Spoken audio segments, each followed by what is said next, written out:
everyone. Happy Saturday. I thought it might be nice to switch things up a bit. I share a lot of recipes on the page. I share a lot of workout motivation and my sweaty selfies, which I just finished my workout, so that is coming shortly. But since I have some time between, sort of cooling down after my stretch and my next meal in about 30 minutes, I wanted to take some time to start putting my meal plan together for next week. And I thought it would be great if I shared that with you here to give you some tips and suggestions and ideas on what exactly I do in the meal planning process. So it's no secret that I meal plan and shop and prep every week.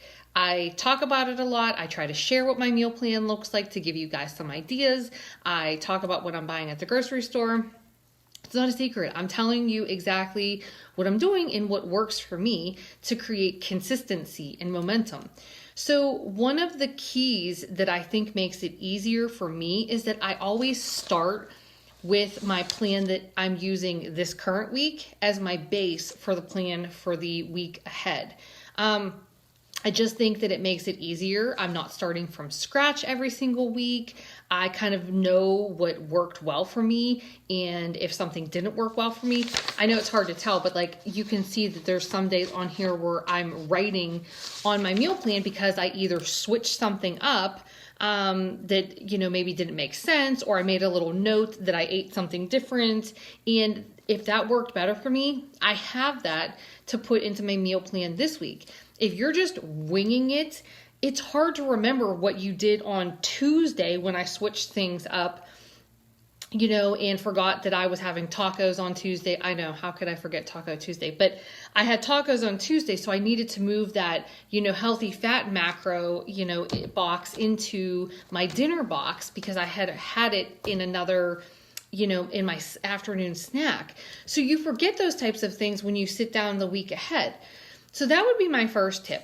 Let me back that up. Tip number one is to have a meal plan. It doesn't have to be fancy if you think that this is fancy. It can be a sheet of paper, with each day, or a sheet of paper with different meals that you're going to eat. I even have someone that is using index cards, and they're just writing different meal combinations. So she has an index card that's for breakfast. And so she has 3 or 4 ideas on there. She has an index card for lunch with, again, 3, 4, 5 meal ideas. She has a snack index card. And she can just whip through those because she knows those combinations work. So anytime that she adds a new combination, she just puts it on the index card. And so she always has something to grab in the rotation that helps her to get things done.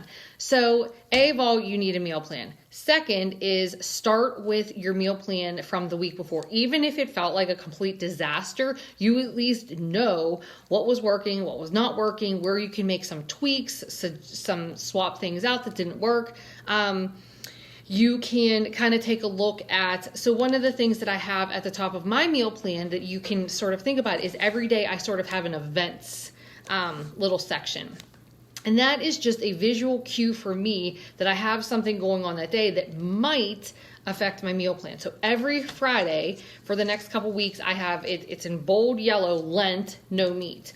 I know that seems silly, but when you're making your meal plan and you're not traditionally used to not eating meat on a Friday, it's a nice visual reminder so that I know to eat, shrimp instead of ground turkey or chicken. And at dinner time, I'm going to need something else. Like last night I had yogurt, which probably looked really random to you, but it's a protein. It worked. And it's something that I have as available in my rotation. You could have fish, but if you don't like fish, then you got to have something else. Eggs, hard-boiled eggs, scrambled eggs, however you want to eat your eggs. You can do tofu. Like I said, yogurt. If you're a vegan or a vegetarian, you're going to get your protein from other sources like beans and, things like that. So you want to start thinking about that. This past Thursday, I had an all-day meeting, which meant from like 8:30 to 4 o'clock, I was locked in a room full of 30 people, and I needed to take all of my food with me, and I wanted to take things that were not so distracting to eat in the middle of the meeting, because honestly, I don't care. Like, if it's my time to eat and I'm hungry, I'm eating no matter where I am. But I don't want to be crunching, necessarily on carrots and apples like during a presentation. So I juiced them and I took it so that I could just drink it. So I still got my carrots and apples in, but I juiced it up so that it was easier to eat during the meeting. So you have a meal plan, you start with one from the week before, and you just start plugging in what worked. If you're getting sick of something in your meal plan, this is the time to say, okay, I am just so sick of eating eggs with spinach and toast for breakfast. Okay, well, what else do you want to eat that covers you in the morning? Do you want to swap it out with something like a shake that maybe you blend your spinach in with some almond butter or peanut butter or whatever kind of nut butter? Do you want to do oats with a side of, like roasted veggies and some turkey sausage? Do you want to have a breakfast burrito? Do you want to make an egg scramble that, like a frittata, that you can just make one and divide it up into 6 portions, and you can have that every day for breakfast? You just have to decide what you want to eat, and can you fit your, portions, your containers, into that, whatever it is you're going to eat. Oats is easy. You can make a big pot of oats, you portion it out, and then you have it for those couple of days. The egg frittata is easy. You can make egg muffins, usually 2 or 3 equals a portion. You load it up with veggies, and you can make a big batch of those. You can put half in the freezer and half for later on. These are just some ideas, but you have to decide. So for me, I'm looking at this, and honestly, the eggs with the spinach and toast has been working perfectly for me, because I get up and I need to work out within like the first 30 minutes of waking up, because I still have to do an hour workout, get showered, and get out the door to go to work most days, or do all of that and get Sophie on the bus, at a certain time.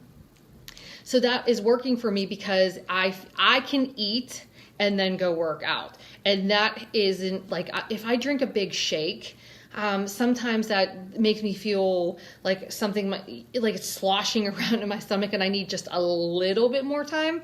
But the eggs on toast doesn't. I can just eat it, and I can head upstairs, and I can get my workout done, and it's not a big deal. So that's sort of your third thing. What is working for you, and what do you need to swap out? I can give you some suggestions on how to make that work. Other things to consider, what does your budget look like for this week? Do you need to, cut things back? What do you have in your freezer? What do you have in your pantry? Do you have things that, you probably need to eat within the next day or so? Work those into your meal plan at the beginning of the week so that you can not waste your food. I am a huge proponent. I hate having to throw away food that we bought and we paid for and that we didn't get to eat. I can't stand it. You can ask my husband. I'm like, if it even has an inkling that it is not bad, I am going to make us eat it, because we are not going to waste food. We work really, really hard for our money, and I just don't believe in wasting. So I always look in my fridge and see, okay, what didn't we eat from the week before? What do we already have in the freezer? Because I like to buy meat at the grocery store when it's like buy one, get one free. So I'll buy a couple of pork roasts, I'll buy London broils, I'll buy packages of chicken, and I'll kind of cut it up and put it into separate packages. Ground turkey, I buy in bulk, and then I can just pull from the freezer. So do I have a freezer full of meat already? Great, then I don't have to put that on my grocery list unless something's on sale and I just kind of want to take advantage of the sale cycle. I don't have to buy meat. Do I still have a ton of, fresh veggies? Then I need to get those into my meal plan first and foremost. Do I have fruit that I need to use up? Bananas.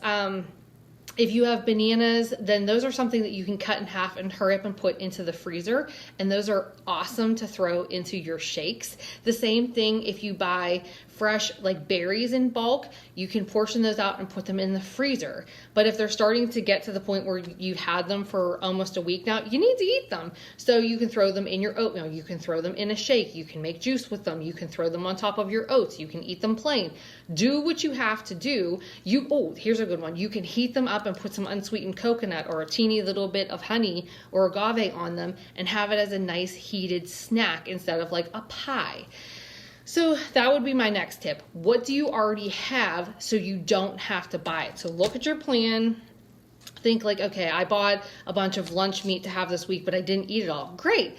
Check that off your list and keep maybe that same meal on your meal plan for like Monday or Tuesday so you know you can account for that lunch meat and it won't go bad.